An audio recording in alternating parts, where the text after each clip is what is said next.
बिस्मिल्लाहिर्रहमानिर्रहीम अस्सलातु वस्सलामु अला खातिमुन नबिय्यीन। अल्लाह ताला की ज़ात का लाख लाख शुक्र है कि उसने हमें जिस काम के लिए मुंतखब किया है वो अंबियाए कराम और अल्लाह ताला की ज़ात की सुन्नत को अदा करने के लिए हम ये फ़रीज़ा सर अंजाम दे रहे हैं। सबसे बड़े और सबसे पहले मुअल्लिम और सबसे पहले उस्ताद अल्लाह ताला की ज़ात है कि जिसने हज़रत आदम अलैहिस्सलाम को उलूम से सरफराज फरमाया और चीज़ों के नाम हज़रत आदम अलैहिस्सलाम को बताए गए और उसके बाद तमाम अंबिया और रसूल और बिलखुसूस हज़रत मोहम्मद सल्लल्लाहु अलैहि वसल्लम जिसकी खातिर ये पूरी कायनात वजूद में आई, उनके ज़िम्मे ये काम लगाया कि आप मुअल्लिम का फ़र्ज़ अदा करें और इस कौम को सीधे रास्ते पर डालें, अंधेरों से उजालों में और अंधेरों से रोशनियों में लेकर आएँ। हज़रत मोहम्मद सल्लल्लाहु अलैहि वसल्लम का इरशाद गिरामी है कि इन्नमा बुइस्तु मुअल्लिमा, मुझे मुअल्लिम बनाकर भेजा गया है। इससे मुअल्लिम की अहमियत वाज़े हो जाती है कि जो काम हज़ूर करीम सल्लल्लाहु अलैहि वसल्लम सर अंजाम दे रहे हैं, ये उस काम को आगे बढ़ाने के लिए मुअल्लिम अपना फ़र्ज़ निभा रहा है। मुअल्लिम दरअसल 4 हुरूफ का मजमूआ है, लेकिन मुअल्लिम के पीछे एक बहुत बड़ी ज़िम्मेदारी है। किसी भी मुआशरे की तरक्की का इन्हिसार उस मुआशरे के असातिज़ा पर होता है।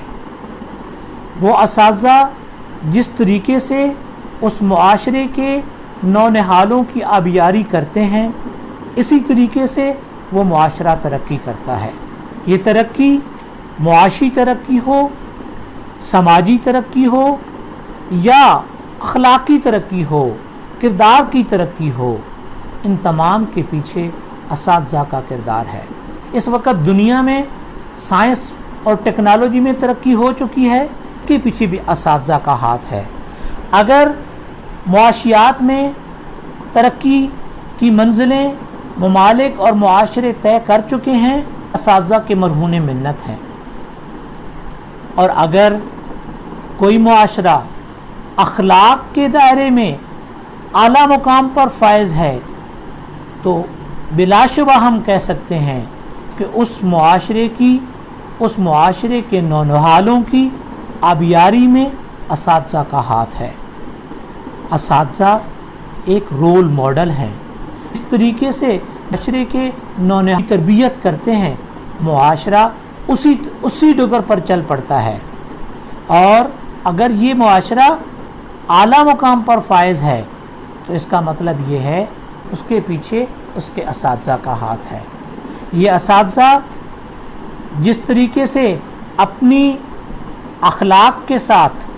अपनी मेहनत के साथ, अपनी लगन के साथ, अपनी मोहब्बत के साथ अपने बच्चों की तरबियत करते हैं, तो अल्टीमेटली वो चीज़ें उन बच्चों के अंदर रासिख हो जाती हैं और वो बच्चे आने वाले वक्तों में उसी अखलाक के दायरे में रहते हुए अपने आने वाली नस्लों की आबियारी करते हैं। असातिज़ा दरअसल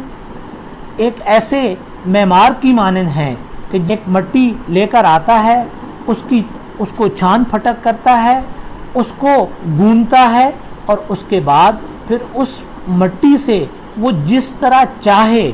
अपनी मर्ज़ी के मुताबिक उसको ढाल लेता है। इसी तरीके से असातिज़ा के पास ये नौनिहाल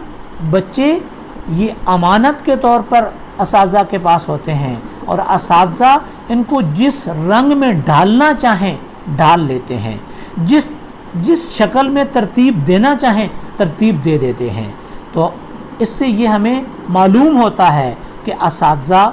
का रोल मुआशरे और अफराद की तरक्की में बहुत ज़्यादा है। हज़रत अल्लामा इकबाल को जब सर का ख़ताब दिया जाने लगा تو انہوں نے کہا کہ یہ سر کا خطاب اس وقت تک میرے لیے قابل قبول نہیں ہے جب تک مولانا میر حسن کو شمس العلماء کا خطاب نہ دے دیا جائے۔ تو اس وقت کے گورنر جنرل نے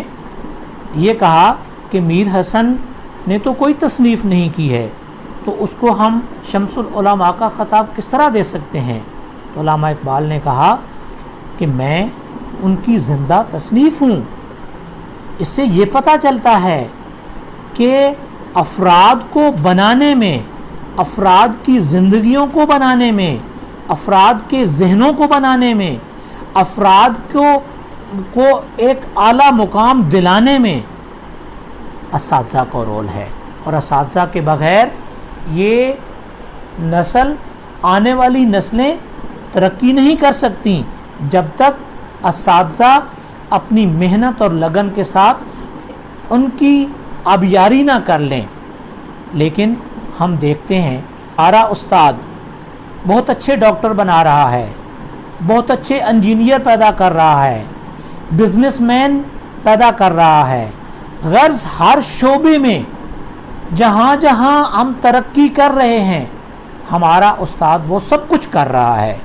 لیکن ہمیں افسوس سے کہنا پڑتا ہے کہ ہمارا استاد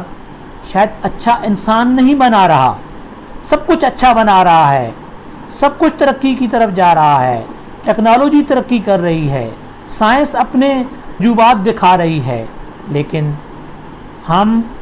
اچھا انسان بنانے میں ناکام ہو رہے ہیں۔ تو اس کی وجہ یہ ہے اساتذہ کو اپنے اوپر کام کرنے کی ضرورت ہے۔ ہمیں سب سے پہلے خود اچھا انسان بننا ہے، ہمیں سب سے پہلے خود اچھے اخلاق والا بننا ہے، ہمیں سب سے پہلے دوسروں کا ہمدرد خود بننا ہے، اور جب ہم دوسروں کے دکھ درد میں شامل ہونے والا بن جائیں گے، ہم اچھے اخلاق کا مظاہرہ کرنے والا بن جائیں گے، ہم دوسروں کا درد بانٹنے والا بن جائیں گے، تو پھر ہم ایک رول ماڈل کے طور پر جب کام کر رہے ہوں گے، ہمارا شاگرد، ہمارا متعلم ہم سے وہ سب کچھ سیکھے گا، ہم سب کچھ دیکھے گا، تو یقیناً یہ ساری خوبیاں اس کے اندر سرایت کر جائیں گی، اور نتیجتاً وہ ہمارا متعلم ان تمام خوبیوں کا منبع بن جائے گا۔ ہمیں اپنے سیکھنے والوں میں یہ سب چیزیں پیدا کرنی ہوں گی، ہمیں ان کے اندر احترام کا جذبہ پیدا کرنا ہوگا۔ یہ کہتے ہیں کہ استاد کی عزت نہیں ہے، میں سمجھتا ہوں کہ یہ نیوٹن کے اس قانون کی مثال ہے کہ یہ عمل اور رد عمل برابر لیکن مخالف سمت میں ہوتے ہیں۔ آج اگر ہم اپنے ان بچوں کو، ان سیکھنے والوں کو احترام دیں گے، ان کو وہ عزت دیں گے جو ان کا حق بنتا ہے، تو یقیناً وہ عزت ہم ان کو دیں گے، الٹیمیٹلی وہ لوٹ کر ہمارے پاس آئے گی۔ چھوٹا سا بیج جو آج ہم بونے جا رہے ہیں، اس کا اجر ہمیں اس وقت ملے گا جب ہمارے پاس اور کچھ بھی نہیں ہوگا۔ تو اس نیت کے ساتھ اگر آج کا استاد کام کرے گا تو عزت اور احترام یقیناً اس کے پاس آئے گا۔ اور تو میرا کہنے کا اس مختصر سے وقت میں یہ مطلب ہے کہ ہم اگر اپنے اندر وہ صفات پیدا کر لیں جن کی توقع ہم اپنے طلباء سے چاہتے ہیں، تو آج کی اس مختصر سی نشست میں صرف اتنی بات کہنا مقصود ہے کہ خدا را اپنے آپ کو سنبھال لیجئے، اپنے آپ کو اچھا کر لیجئے، تو یہ معاشرہ اچھا ہو جائے گا۔ اساتذہ کے اندر وہ پاور موجود ہے، وہ طاقت موجود ہے کہ ہم آنے والی نسلوں کو سنوار سکتے ہیں، موجودہ نسل کو سنوارنے کی طاقت اللہ تعالیٰ نے ہمیں عطا کی ہے۔ صرف ہماری وجہ سے یہ معاشرہ سنور سکتا ہے۔ اللہ تعالیٰ ہم سب کا حامی و ناصر ہو۔